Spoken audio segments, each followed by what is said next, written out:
Il sera bientôt jugé à La Haye pour avoir financé le massacre des Tutsis en 1994.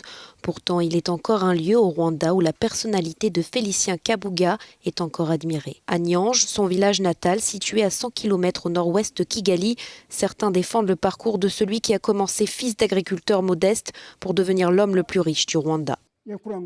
On dit qu'il achetait des machettes pour tuer des gens, mais c'était un commerçant, il achetait des machettes, des houes et toutes sortes de choses pour les revendre.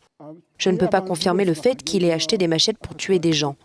Arrêté après des années de cavale et âgé aujourd'hui de 87 ans, Félicien Kabuga est poursuivi pour génocide et crimes contre l'humanité par un tribunal des Nations Unies. Sa fortune aurait entre autres servi à la création de la radio-télévision libre des Mille Collines qui prêchait pour l'extermination des cafards, surnom donné aux Tutsis. Des accusations auxquelles ce proche a du mal à croire.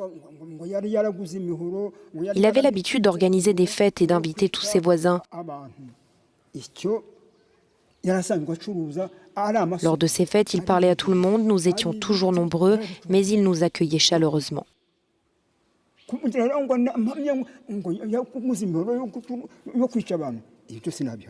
D'abord petit commerçant ambulant, Félicien Kabuga est passé riche homme d'affaires en investissant dans plusieurs plantations de thé dans les villages de sa région. Des activités qui ont donné du travail aux habitants, dont Alphonsine et sa famille. Je travaille dans cette plantation depuis que j'ai 15 ans. À l'époque, Kabuga était le propriétaire et il nous payait bien. Mais je ne sais rien de ces crimes. J'étais une enfant à l'époque, je me suis mariée dans cette région, mais je ne suis pas d'ici.